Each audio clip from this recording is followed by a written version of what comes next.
Donc Douglas, présente-toi un petit peu, qu'est-ce que tu fais à mo5.com et à côté d'mo5.com? Moi je bosse dans les jeux vidéo depuis très très longtemps. Voilà, c'est bon là pour le son. C'est très bien. Voilà. Je pense qu'ils sont contents. Quand tu vois que ça sature au niveau de haut-parleur, c'est que ça sature pour eux aussi. Ok. Ouais. Ok. Moi c'est vrai que j'aime pas trop les micros d'habitude. Hein. C'est pour ça que j'ai une voix qui porte, parce que je donne des cours d'histoire du jeu vidéo et donc j'ai l'habitude de parler sans micro.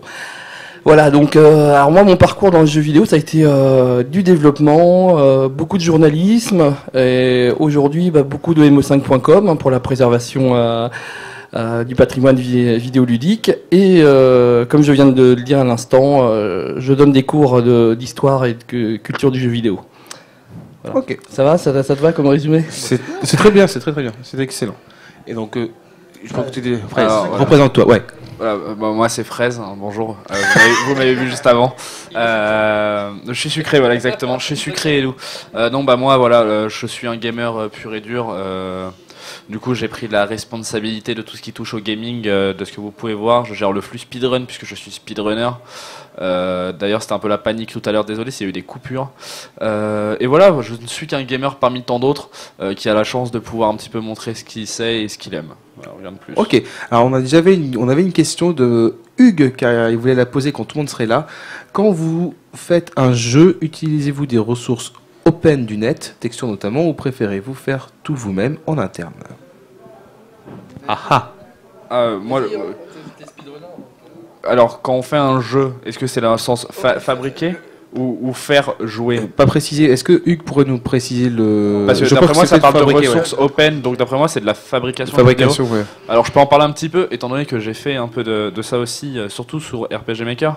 Alors, étant un total quelqu'un de vraiment mauvais dans tout ce qui est graphisme, je n'utilise que des sources, que des trucs open sur le net. Toi, Doug, je sais que tu as fait de la programmation et des jeux vidéo un petit peu dans ta vie. Ouais, moi j'ai tout fait sauf du son en fait. Alors moi, personnellement, j'ai toujours appris à faire à partir de rien. Donc personnellement, j'ai pas ce réflexe d'aller prendre que ça soit des dessins ou des bouts de code gratuits sur le net. Par contre, il y a un truc qui est évident, c'est qu'on ne crée pas à partir de rien. Donc les influences sont très très importantes. Et moi, je conseille à tous ceux qui créent en fait de faire des petits dossiers. Et dans les petits dossiers, ils vont mettre tout ce qu'ils aiment comme influence, que ce soit les auteurs les littéraires ou les graphistes ou les musiciens. Et vous allez voir que comme ça, vous allez pouvoir avoir un sorte de classement créatif de ce que vous aimez. Et ça va vous permettre, en mixant les influences, de mieux créer, enfin en tout cas de créer des choses que vous allez aimer. Alors moi j'étais un peu comme Fraise, c'est-à-dire que j'avais ma grosse période RPG Maker justement aussi, et j'avais toutes les versions et je m'amusais justement à créer moi-même mes propres petits jeux, et je préfère utiliser vraiment des trucs. Alors précision développement de jeux vidéo, oui, donc merci Hugues pour la précision. Donc ouais, plus des choses open qui sont vraiment assez faciles pour des gamers comme moi ou comme Fraise justement, pour s'adonner à des petits jeux ou vraiment créer de vrais projets, plutôt que des trucs plutôt internes pour le coup. Voilà. Il y a la question là qui arrive au complément de l'autre, Florian qui dit Monster Hunter, c'est un jeu de farming en gros. Non, pas que, parce qu'il y a beaucoup de farming effectivement, mais il y a aussi les combats contre les monstres qui prennent beaucoup de temps. C'est pas rare de passer 15 minutes, voire 20 minutes sur un monstre, parce que dans Monster Hunter, il n'y a pas de niveau. Votre personnage aura toujours la même puissance, c'est votre équipement qui va faire évoluer votre personnage. Donc pour augmenter la puissance de frappe, il faut changer d'arme, donc en crafter une, donc récupérer les éléments qu'il vous faut pour la fabriquer. Et pareil pour l'endurance, donc c'est votre armure qui va augmenter la quantité de dégâts que vous pourrez absorber avant de tomber dans les pommes et de devoir refaire la mission depuis le début. Les monstres, c'est extrêmement intéressant parce qu'il y a tout un bestiaire qui est très varié et chaque monstre a une écologie, a un comportement, donc il faut vraiment observer les mouvements du monstre qui sont très détaillés, ou par exemple vous savez quand le monstre va commencer à fatiguer, à quel moment vous devez mettre le piège pour le capturer. Quand vous capturez un monstre sur certaines missions, vous avez plus de chances d'avoir des objets, mais si jamais vous tuez le monstre par accident, la mission est un échec, donc il faut la refaire depuis le début. Donc il y a un côté vraiment chasseur où on observe la créature, on apprend à la connaître et on sait que quand elle remue la tête comme ça veut dire qu'elle va se préparer à charger sur vous. Alors que si jamais si jamais elle lève la patte gauche, puis la patte droite, et ben ça veut dire qu'elle va tourner sur elle et vous donner un coup de queue. Donc il y a tous ces trucs-là qui font que Monster Hunter, c'est vraiment un jeu où on a l'instinct du chasseur qui est vraiment là, où on se dit je vais recommencer la mission et encore jusqu'à ce que j'apprenne vraiment bien le comportement de cette créature et à pouvoir aborder le combat, mais vraiment c'est moi qui vais la défoncer, c'est juste ça va me prendre du temps. Mais la créature pourra rien faire contre moi. À chaque fois qu'elle va m'attaquer, comme je sais qu'elle m'attaque par la gauche et pas par la droite, tac, je fais une roulade, ou alors je mets mon bouclier. Donc il y a cet aspect-là de Monster Hunter qui est vraiment génial. Donc tous les monstres sont très très travaillés. Alors, je crois que Douglas, ça voulait dire un truc justement, non? Non, mais à propos de Monster Hunter, il y a un truc il y a quelques jours, je sais pas si vous avez vu, parce que c'était assez amusant. On avait regardé le Wikipédia FR sur Monster Hunter il y a quelques jours et c'était marqué jeu de course. je me demande des fois qui remplit les Wikipédia. Alors ça, je vais reporter ça avec Boss, tiens, pourquoi pas. Alors, il y a une question de Florian également, et je vais revenir après sur l'autre question. Alors, peut-être que je pense que cette question-là était faite pour moi. Alors, Florian dit, je pense que chaque jeu est valable, mais selon vous, y a-t-il des choses obligatoirement à éviter? Donc, alors, déjà, faut savoir si quel est le but du jeu. C'est-à-dire, si on fait un jeu, quel est son but? Est-ce que c'est pour faire passer un message? Est-ce que c'est pour faire vraiment du divertissement? Et déjà, il faut définir son but. Après, des choses qu'il n'y a pas à faire, ça dépend encore une fois si on veut que les gens jouent à votre jeu ou pas, parce qu'un jeu peut devenir une torture si c'est bien fait. Voilà, alors tout dépend de son but. Donc c'est une question qui est un peu trop large. Après, il faut savoir qu'on joue à un jeu parce que c'est une activité qui est non contrainte, libre. On joue à un jeu parce qu'on en a envie.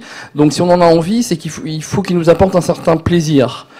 Donc en gros, quand on crée un jeu, il faut donner un plaisir aux joueurs, quel qu'il soit. Ça peut être un plaisir narratif, ça peut être un plaisir dû à la maîtrise du concept du système de jeu. Et ce qui est important pour un game designer, justement, c'est de bien doser le plaisir et aussi la frustration. Des fois, si c'est un jeu compétitif, à destination du joueur. Il y a un drop dans la mare, une chaîne YouTube qui est excellente, qui a fait une vidéo qui s'appelle Le paradoxe du gamer, qui résume ce que vient de dire Doug. Donc c'est 2 minutes pour convaincre. Et ouais, ça fait 4 minutes, mais c'est vrai que les arguments sont en quelques phrases. Ils expliquent pourquoi il faut qu'un jeu soit dur pour qu'on prenne du plaisir à jouer à ce jeu-là. Je ne veux pas vous résumer la vidéo. Regardez-la, là pas maintenant forcément, restez avec nous, mais allez sur la chaîne YouTube de Un Drop dans la Mare et abonnez-vous ou mettez la vidéo de côté sur un favori internet, comme ça vous irez la voir tout à l'heure. Et c'est vrai qu'on se dit, mais s'il n'y a pas de difficulté, il n'y a pas de plaisir. Il n'y a pas de plaisir parce que le plaisir vient de la frustration. C'est là que tu as l'accomplissement quand tu franchis quelque chose. Et les jeux où tu passes des niveaux facilement et tout ça, tu as l'impression de gagner du level, de gagner de la compétence, mais en fait non, c'est ton avatar qui devient plus fort, c'est pas toi. Et du coup, le plaisir est pas le même que quand tu joues à Gradius et que tu arrives à finir le jeu, parce que juste t'es devenu meilleur. Là, je reprends la NES, il y a des jeux, j'arriverai pas à les finir concrètement, parce que j'ai perdu l'habitude, il faudrait que je me réentraîne dessus, et voilà, je pense que c'est tous pareil. Après, ça dépend encore du jeu. Là, je prends comme exemple un des jeux totalement différent de tout ce qui est esprit compétition. Tu vas prendre le jeu Proteus, où tu as rien du tout. Tu te balades juste sur une île et tu dois juste comprendre qu'est-ce que tu fais là. Donc il n'y a pas de difficulté, c'est très poétique, c'est très reposant, c'est très relaxant. Et là, ici, tu prends ton temps. Là, il y a un autre jeu qui est sur le PSN où tu es dans le désert, je sais plus comment il s'appelle ce jeu-là. Journée par exemple.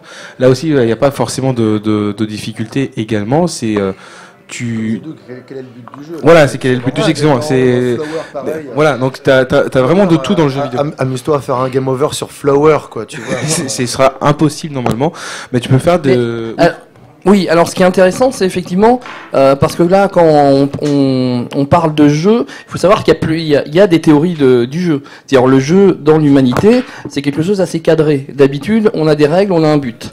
Or, le jeu vidéo, il est beaucoup plus large que juste le terme jeu. C'est-à-dire que le jeu vidéo, on pourrait, et c'est pour ça que d'ailleurs que sur les forums, il y a des discussions enflammées sur est-ce que c'est un jeu, est-ce que c'est pas un jeu, sur les durées de vie et compagnie. C'est que le jeu vidéo, le média dans son intégralité, c'est une expérience interactive. Et cette expérience interactive, elle peut aller du simple plaisir de la manipulation, c'est le jouet, jusqu'à la simulation extrême qui est vraiment en rapport avec la réalité. Par exemple, exemple basique, on prend un flight simulator, on y joue 2 ans, après si on se retrouve dans un avion, on sait comment il va marcher. C'est vrai, ouais. Donc voilà, je pense que ce qu'on appelle les vrais gamers, en fait, ils sont très centrés jeux vidéo, règles et buts. Donc avec un aspect compétitif et donc une balance frustration-plaisir bien réglée. On disait par rapport à Rock Band, pourquoi tu joues à Rock Band, apprends à jouer de la vraie guitare, mais le but c'est pas d'apprendre à jouer de la guitare. Si tu veux jouer de la guitare, tu prends Rocksmith. C'est un jeu de réflexe, enfin t'as les touches qui descendent, il faut réussir à toutes les jouer en étant synchro avec les touches qu'on t'impose. Sur une vraie guitare, tu te décales d'une demi-seconde, on s'en fout, la note elle passe quand même. Là, faut voir quel est le but du jeu. Sinon, à ce moment-là, on jouerait pas à Street, on irait apprendre le karaté dans un dojo, quoi. Quel est le but du jeu. Ouais, je suis d'accord. Mais après, si tu veux vraiment apprendre la guitare, t'achètes Rocksmith qui t'apprend vraiment à jouer la guitare. Voilà, là pour le coup. C'est vendu comme une méthode pour apprendre la guitare, c'est pas vendu comme un jeu musical, pas comme un jeu de rythme. Approche la sucette, Laurent, on t'entend pas. Est-ce que tu crois que je peux monter le son des 2 HF? Ouais, les 2 HF. Approche la sucette, Laurent, on t'entend pas. Voilà, là on m'entend. 10, 4, 1, 2, ouais, c'est bon. Okay. Donc du coup, tout ce que j'ai dit, vous ne l'avez pas entendu, c'est pas grave. Là, on me dit Flower, point d'interrogation. Oui, c'est un jeu en démat sur le PSN, donc allez jeter un coup d'œil. Il y a des bandes annonces, des let's play qui traînent sur YouTube certainement. Des pétales de fleurs. Donc c'est un jeu qui est cool, donc on dirige des pétales de fleurs. Il y a un message écologique dedans. Ouais, il est top. C'est très poétique et c'est vraiment cool. Après, il y a une performance quelque part parce qu'il faut réussir à récupérer tous les pétales cachés. Il y a de la recherche. Je crois c'est pas évident d'incarner le vent. On n'incarne même pas des pétales de fleurs à proprement parler. On incarne le vent. C'est vrai il faut collecter les pétales de fleurs pour aller redonner vie à la nature. Et on arrive au début dans une prairie et après on attaque carrément des milieux urbains. Donc c'est un jeu qui est génial, j'y rejoue de temps en temps. C'est un Lemmings-like avec des pétales, c'est ça? Ouais. Ok, je vois exactement sauf que tu peux pas perdre. Lemmings, tu peux perdre si t'as pas assez de Lemmings et c'est pas aussi construit, c'est pas aussi élaboré que Lemmings. Là, c'est vraiment juste, tout est dans l'ambiance en fait. C'est très beau. C'est très très beau. Moi, il y a deux jeux dans l'histoire du jeu vidéo qui m'ont donné vraiment l'impression de voler. C'est Flower et puis Knights. Oui. Jamais joué celui-là, mais Knights de Sonic Team. C'est la Sonic Team, ouais. Où tu t'as capturé très bon, très très bon. Bah là, pareil, t'avais un temps limité, donc il y avait quand même une difficulté qui était imposée. C'est un truc de hippie. Flower, c'est un truc de hippie. ouais, quelque part, ouais. C'est planant, hein, Ah, mais d'ailleurs, tu rigoles, mais je sais qu'il y avait un jeu indé où en gros, c'était un FPS, tu incarnais des hippies, il fallait que tu tues des militaires. Aussi, ouais. Et que tes flingues lançaient des fleurs. D'ailleurs, Flower, c'est un peu comme Rez. C'est plus qu'un vrai jeu compétitif, c'est vraiment une expérience. Et franchement, je recommande. Dans Rez, t'avais le scoring. Dans Flower, t'as même pas de score. Rien, quoi. Je recommande vraiment de mettre le son le plus haut possible et de jouer avec un écran le plus grand possible. L'écran plus grand possible. Chez Laurent Charlie. Voilà. On l'a fait sur un vidéo proche énorme et on se croit avec un gros home cinéma avec un casson de basse. Exactement. Et on se croyait dans Flower, on se croyait vraiment dans la prairie. Il y a une musique au piano, violon, avec la flûte, des instruments qui sont très reposants. Et dès que tu redonnes vie à la nature, à chaque fois, tu as un gros coup de basse et ça te prend au ventre et tu as l'impression vraiment que la terre se met à respirer, comme si tu faisais un massage cardiaque à la terre et que tu leur donnais vie. Et le jeu est tellement épuré qu'il n'y a rien à part le décor, c'est-à-dire qu'il n'y a pas de score, il n'y a pas de temps, il n'y a pas de barre de vie et vous n'avez même pas d'indication sur les contrôles. Vous commencez le jeu, on vous balance dedans, il n'y a rien, il n'y a pas d'écran titre, il n'y a pas option, machin, rien. Enfin, si tu commences vous êtes jeté dans le son. Il y a le HUD pour choisir ton stage, mais c'est même tu navigues en bougeant la six-axis d'un pot de fleur à l'autre. Tu choisis la fleur, en fait, tu choisis le stage qui correspond à la fleur. J'aimerais jouer avec ça en Oculus Rift. Avec un pétard ou du ISD. Donc, non, du tout. Du LSD. Non. LSD. Ah oui, c'est ça, LSD. Non, bah non du tout. C'est. Non, je pense que les joueurs de jeux vidéo, n'ont pas besoin. Non, aucune imagination. Autrement faux. Alors, vu qu'on fait table ronde de jeux vidéo, est-ce que moi, il y a un jeu indé que j'attends énormément. Je sais pas si vous l'avez entendu parler. Ça s'appelle The Next Penelope. Oui, le jeu d'Aurélien. Hein. Ouais. Je sais pas si tu peux nous en parler justement ou oui, je peux en parler si tu veux. Tu peux en parler également, non, je sais pas. Déjà Aurélien, c'est un graphiste à la base qui travaille dans le jeu vidéo depuis très longtemps. Il a commencé avec la vague des mobiles, vraiment à l'époque où c'était en noir et blanc. Voilà. Et après, avec Camille, il avait fondé Arkedo, qui a fait pas mal de jeux sympas. Et là, depuis que Arkedo s'est mis en hibernation, clairement, il a fait un jeu tout seul. Comme un grand, il s'est dit je suis graphiste, je sais ce que c'est un bon jeu. Je vais prendre un moteur qui va me permettre de réaliser le jeu moi-même. Donc Construct 2 et il a eu envie de faire, en fait, si on pouvait résumer son jeu, en fait, c'est un F0 à plat. C'est un F0 à plat. Vu de dessus. Et en fait, c'est un F0 en version micro-machine. En fait. Oui, voilà. Et alors, c'est excellent. Ça, c'est vraiment en plus, c'est un type de jeu, vraiment, où il y a qui vient du rétro gaming. Ça fait très longtemps qu'on n'a pas eu de jeu de ce genre-là, puisque c'est un type de jeu qui vient de Super Sprint, qui après, ensuite a été repris beaucoup par les Japonais, avec des jeux comme Motor Raider, comme Dekoboku sur PC Engine par exemple, et plusieurs F1 Circus. Enfin, c'est les jeux de course vidéo avec scrolling. C'est quelque chose d'assez ancien, ça faisait longtemps qu'on n'en avait pas vu, et là c'est vraiment un jeu de ce style-là, mais next-gen, et en plus il a plein de surprises, parce qu'à chaque fois qu'on combat à boss, en fait le gameplay change.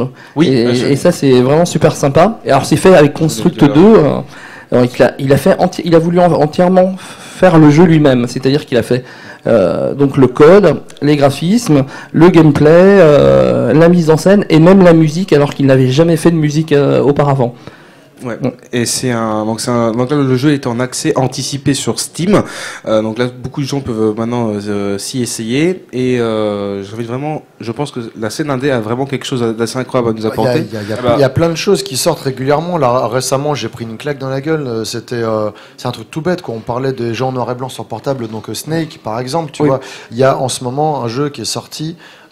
C'est Pick the Cats, donc c'est un mélange entre Pac-Man et Snake. Français en plus. Français, pas Game, donc c'est un truc de barre. Pix, le personnage, vous le connaissez déjà. Il y avait déjà un jeu indé, un jeu de plateforme un petit peu hardcore où il fallait sortir d'une zone sans se faire tuer. Et là, en fait, c'est un mélange entre Pac-Man et Snake. Donc vous avez des bandes annonces, tout ça qui circulent. Et c'est un jeu de scoring. De toute façon, je vous ai dit Pac-Man versus Snake, donc vous comprenez complètement le concept du jeu. Et il y a plein de modes de jeu, il y a aussi des modes puzzle avec de la réflexion, et le jeu coûte vraiment pas cher, et c'est un studio indé français, donc faut pas hésiter à encourager ce genre de production, parce que vous êtes gagnant, parce que le jeu il est cool, et en plus, en les achetant, vous allez encourager la production de ce type de jeu.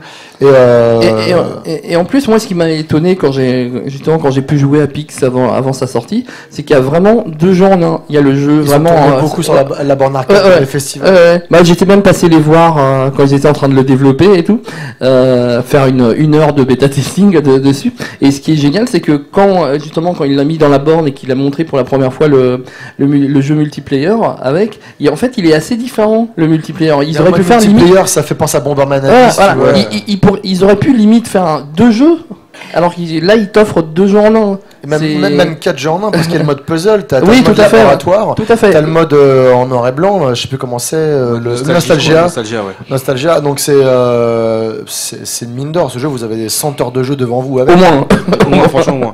Alors, je vais juste rebondir, on parle de jeu indé, je vais juste rebondir sur la question qui vient d'être posée, qui nous dit que la personne, donc c'est Florian, a l'impression qu'on n'est plus un gamer si on joue au blockbuster depuis l'avènement, entre guillemets, des jeux indés. Alors il dit, j'ai l'impression que tu es plus gamer ou que tu n'es plus un gamer. Plus un gamer. Plus un gamer, ok. Est-ce qu'on n'est plus un gamer quand on joue à des jeux mainstream ou AAA Voilà, alors, cette conception pour moi elle me paraît assez étrange. Après, je pense que ça rentre dans dans ce qui se passe en ce moment, dans le bashing entre guillemets de tout ce qui touche aux gros studios, avec le bashing des gens qui aiment, enfin les gens qui aiment bien basher Ubisoft, etc.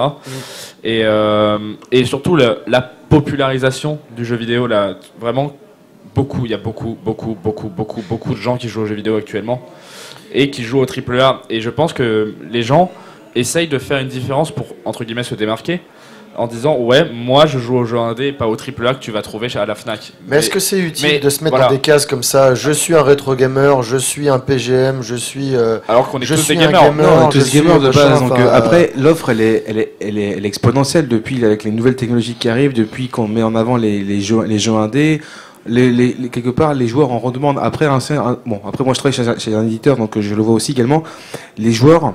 Et ça, c'est ce qu'on remarque depuis quelques temps. Les joueurs ne savent plus ce qu'ils veulent. Ils te crient, ils en ont marre des jeux AAA, ils veulent des jeux indés. Et finalement, quand tu leur proposes un jeu AAA, ils vont préférer l'acheter plutôt que leur jeu indé de base, tu vois. Ou inversement. Donc, il y a plein de trucs comme ça qui fait que le joueur, des fois, il sait vraiment pas ce qu'il veut. Il veut des nouvelles licences. Donc, du coup, on va lui en partir, il va dire. Tu vas donner une nouvelle licence. Quand est-ce que vous faites une suite à Megaman? Voilà, exactement. C'est trop ça. Et donc, du coup, à chaque fois, tu leur mets une nouvelle licence, mais ils vont te mettre dans la catégorie des jeux sympas. C'est toujours comme ça. Ah ouais, il est cool, mais non, je vais aller acheter mon AAA de base que je voulais acheter 70 €. Le jeu sympa, je vais l'acheter. C'est des valeurs sûres. Des valeurs sûres qui sont déjà respectées. Ils savent qu'avec ce jeu-là. Après, il faut savoir que chez quelques éditeurs, quand même, le succès des blockbusters finance derrière des jeux indés ou des jeux de moindre envergure.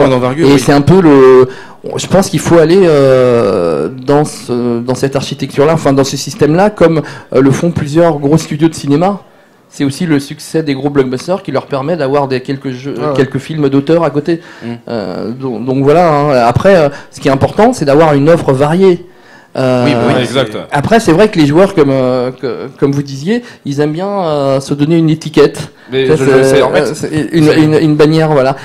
Moi, je pense que la bannière qu'il faut avoir, c'est être un bon joueur, c'est aimer les bons jeux. Voilà. Je pense que faut sortir de ce schéma-là en disant joueur PC. Laissez-moi. Tiens, voilà, moi j'aime le métal, donc je vais mettre des bracelets cloutés, puis je vais m'habiller en noir, comme ça les gens verront que ça sert à rien. Faut jouer au jeu qu'on aime bien jouer, tout simplement. Enfin, j'ai l'impression d'enfoncer une porte ouverte quand je dis ça, mais même pas en fait, parce qu'on a encore sur des questions comme ça. Mais c'est pertinent de les poser ces questions-là, parce que ça permet de prendre du recul et de se dire est-ce que je suis un gamer est-ce que je suis toujours un gamer si je joue à des jeux AAA et il n'y a aucun jeu indé? Est-ce que tu es hardcore gamer? Mais qu'est-ce que ça veut dire être gamer, quoi? Est-ce que je peux dire que je suis footballeur quand je fais un foot avec mes copains le week-end? Enfin voilà, ça veut dire quoi être gamer? Si être gamer c'est jouer aux jeux vidéo, bah oui, quel que soit le jeu vidéo auquel tu vas jouer, même à Candy Crush sur ton portable. T'es un gamer. Tu joues à un jeu vidéo. Tu joues, t'es un gamer, point. Et à se stigmatiser tous les uns entre les autres, ce qui va se passer, c'est qu'au bout d'un moment, quand il va y avoir une de ces cases qui va grossir, et ben l'offre qu'on va pouvoir avoir, en tant que jeu vidéo par exemple, si tout le monde se dit bon, finalement les jeux vidéo indé c'est nul, t'es plus un vrai gamer entre guillemets. Si tu joues aux jeux vidéo indé, ben on aura beaucoup moins de jeux vidéo indé, on va être tous tristes. Hein.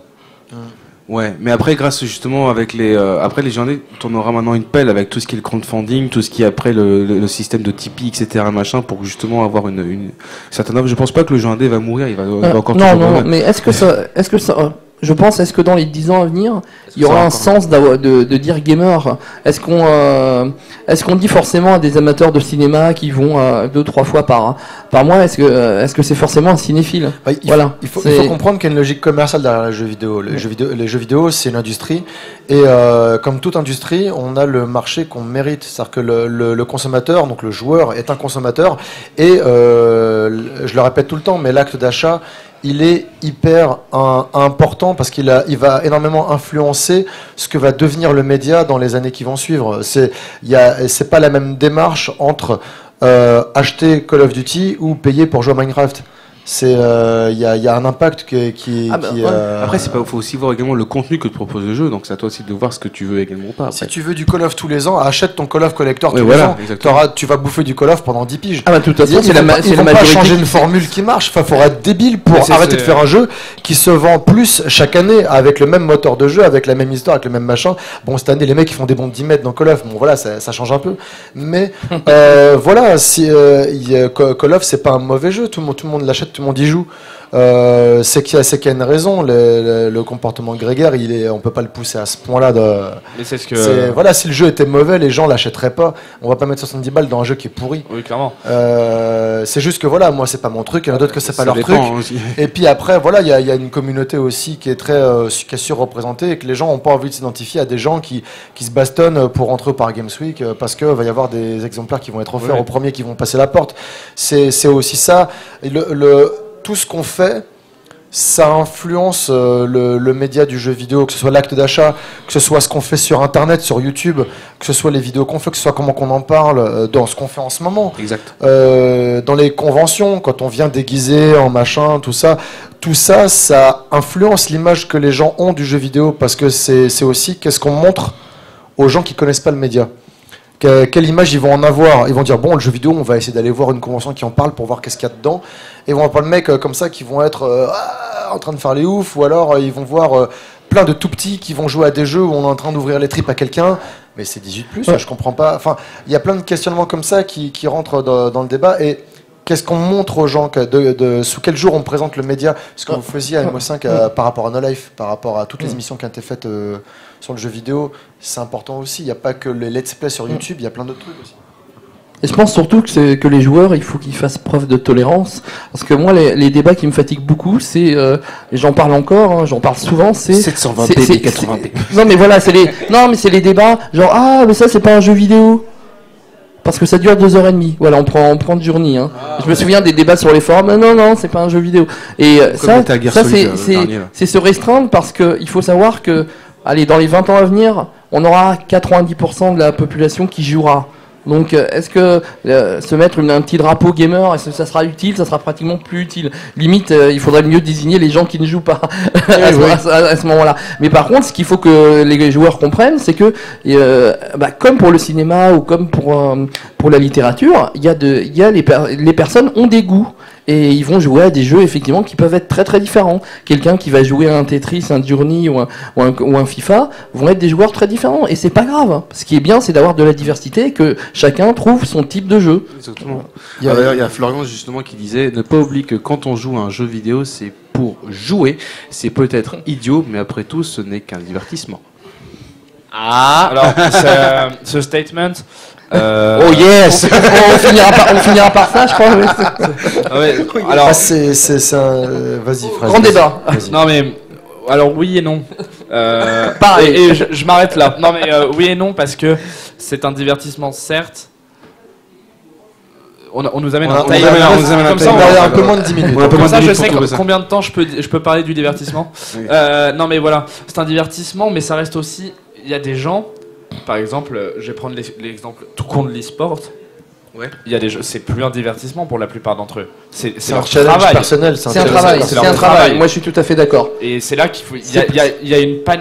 On sort du cadre du jeu vidéo. Voilà. Oui, d'accord. C'est-à-dire que le cinéma, c'est un divertissement, mais quelque part aussi, t'as des mecs à côté qui font leur. Il y a l'industrie derrière. Mais qu'est-ce qu'on définit comme divertissement? Oui, voilà. Parce que moi, il y a un mot que je déteste en français, c'est le mot passe-temps, qui est un peu un synonyme de divertissement. Et le mot passant, ça veut dire quoi? Ça veut dire qu'il y a quelqu'un qui a du temps à utiliser et qui va le gâcher en faisant un truc inutile. Or, je suis désolé, le cinéma, le jeu vidéo, la littérature, par exemple, la musique, c'est utile. Il y a une utilité derrière. Elle peut être variable, effectivement, mais ce n'est pas que du jeu pour se déconnecter de la réalité. Il y a une part de divertissement. Ce que j'appelle le divertissement, pour moi, est utile, parce que ça permet de faire baisser le niveau de stress. Florian qui argumente en disant mais c'est bien pour se divertir que tu joues. Pour te divertir que tu joues, même en hardcore gamer. Ça dépend, parce que par exemple, quand on va faire du sport, on dit c'est pour se vider la tête, mais est-ce que le mec qui fait la coupe à Wimbledon, est-ce qu'il joue pour se divertir? C'est de la performance qu'il cherche. Le mec cherche à repousser ses limites. Oui, encore une fois, qu'est-ce qu'on définit par divertissement? Voilà. Si tu définis divertissement par une activité qui apporte du plaisir, oui. Je dis oui, complètement. Après, est-ce que ce plaisir ne peut pas être utile? Et c'est le côté sombre de la définition du mot divertissement. Le côté que ça soit inutile. Mais juste pour rebondir sur ce que disait Laurent, je vais prendre juste mon exemple de moi en tant que speedrunner. Il y a un moment où quand j'ai reset 500 fois, bon j'abuse, quand j'ai reset 40 fois mon run en 1 heure parce que j'arrive pas à faire ce que je veux. Il y a un moment où c'est plus du divertissement, je fais ça parce que c'est du challenge, c'est de la performance. Je veux atteindre ce but. Et non, je me divertis plus à partir de ce moment-là. Je travaille, vraiment. Oui, tout à fait. T'essayes de maîtriser le système du jeu pour le jeu vidéo est un atout culturel que divertissant. Est autant culturel que il divertissant. peut l'être. Il peut l'être. Il y a Bruce de Y Penser qui me parlait d'un livre hier. Il me parlait d'un livre où en fait la littérature n'existait pas et où tout le monde jouait aux jeux vidéo. Et à un moment donné, justement, la littérature arrive. Et les parents sont vachement inquiets. Attends, les jeux vidéo, les gens échangent, ils jouent ensemble, ils passent du temps ensemble, que ce soit en ligne ou alors à la maison. Mais qu'est-ce que c'est que ce truc-là? Ils lisent des choses, on sait pas ce qu'il y a dedans. En plus, ils s'isolent pour faire ça. C'est vachement bizarre, c'est vachement génial comme bouquin. Et c'est vrai que c'est trop bien. Ce qui est acquis culturellement, ça nous inquiète moins que ce qui est nouveau. Un parallèle avec la bouffe, on est toujours en train de dire oh c'est chaud, ils mangent ça au Japon, c'est dégueulasse machin. Putain, en France, on mange des escargots et des huîtres. Enfin, voilà ce que il faut vraiment avoir du recul par rapport à nos acquis. Et toujours mettre en comparaison les choses nouvelles qui arrivent avec ce qu'on a déjà. Et souvent, on se rend compte que finalement, c'est pas si ouf que ça ce qui se passe. Et j'ai l'impression que certains médias, après, il y en a qui vont le faire du sensationnel, évidemment, pour faire des clics, mais il y a certains médias qui n'ont pas ce recul-là, alors que c'est eux qui devraient l'avoir, c'est eux qui informent les gens. Me porg, machin. Mais comme le bad buzz qu'il y a eu sur Canal avec des gens qui regardent des gens qui jouent aux jeux vidéo. Heureusement que ça passé après. Il y a des gens qui regardent des gens qui parlent de livres qu'ils ont lus aussi. Ça s'appelle des émissions littéraires. Donc voilà, si tu veux troller. Je pense qu'on peut s'arrêter là. Il n'y a pas besoin d'aller plus loin. Tu peux tout troller. Et c'est vrai que dire que le jeu est autant culturel que divertissant, je pense que c'est une bonne conclusion à ce débat-là. Oui, mais tu le fais pour le plaisir, dans le challenge, tu as un plaisir d'y arriver, non, Florian? Alors, oui, on en vient à ça. Oui, clairement, j'ai le plaisir de la réussite, mais est-ce que sur le coup, pendant l'acte, c'est un divertissement? Au bout d'un moment, c'est l'acte de jouer en lui-même, c'est un moyen, c'est pas une fin. Voilà, alors que quand on dit je prends du plaisir à jouer, c'est que jouer à un jeu est une fin en soi. Si tu finis pas le jeu, j'ai plein de jeux chez moi que j'ai jamais fini, c'est pas grave, je m'en fous. J'ai joué au jeu, je me suis amusé, je suis passé à autre chose. Moi, ça dépend. Voilà, moi, il y a des jeux que j'aimerais bien les finir. Oui, t'aimerais bien, mais rien que de jouer au jeu, c'est un plaisir, tu kiffes. Ah oui, bien sûr, je kiffe. Quand je joue à DDR, je foire la chanson, c'est pas grave, parce que c'est kiffant de jouer avec tes potes. Quelque part, j'ai envie, quand je fais un jeu, de le finir. Pas entre guillemets le plus rapidement possible, mais parce que je sais très bien que je n'aurai plus le temps si je ne le finis pas le plus rapidement possible quelquefois. Il y a certains jeux qui me font en fait ce truc là, tu vois. Ça c'est bizarre parce que des fois il y a des jeux où je prends vraiment mon temps, où je suis vraiment à fond dessus.